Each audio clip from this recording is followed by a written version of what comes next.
คำล่ำลือแคว้นอัตตปือขายคำแลกไก่ดินแดนสวยงามเหลือล้ำเมืองสนามใส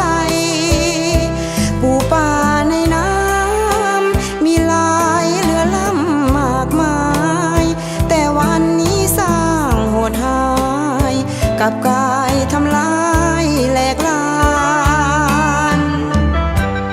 เห็นน้ำตาสาวใต้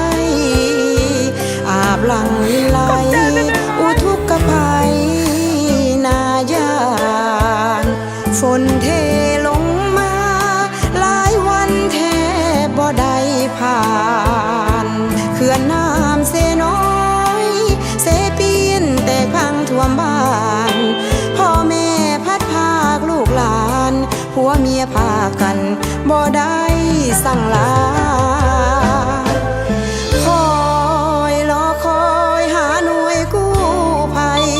รอคอยอยู่เทิงต้นไม้รอคอยอยู่เทิงหลังคาไหว้วอนฟ้าดินคุ้มครองด้วยนะสวยดลมีคนผ่านมาน้ำตาไหลนองท่วมใจฝากเสียงเพลงมาให้เป็นกำลังใจขอให้ปลอดภัยทั่วหน้าหลายล้านแห่งใจอยู่แดนไกลที่ยังห่วงหาขอให้ความหวังเพิ่มพลังน้ำใจส่งมาอย่าได้ท้อถอยอ่อนล้าสู้ด้วยน้ำตาอดทนนาสาวใต้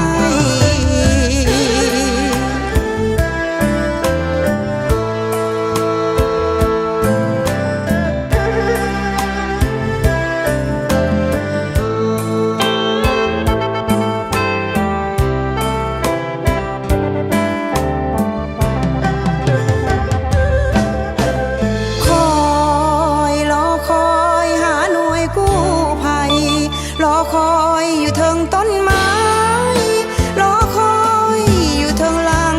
คาไหว้วอ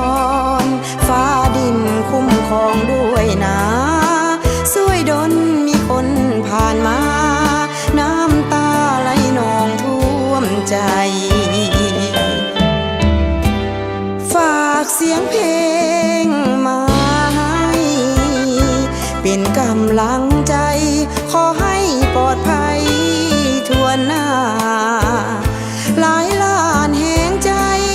อยู่แดนไกลที่ยังห่วงหาขอให้ความหวังเพิ่มพลังน้ำใจส่งมาอย่าได้ท้อถอยอ่อนล้าสู้ด้วยน้ำตาอดทนนาสาวใต้จงรอความหวัง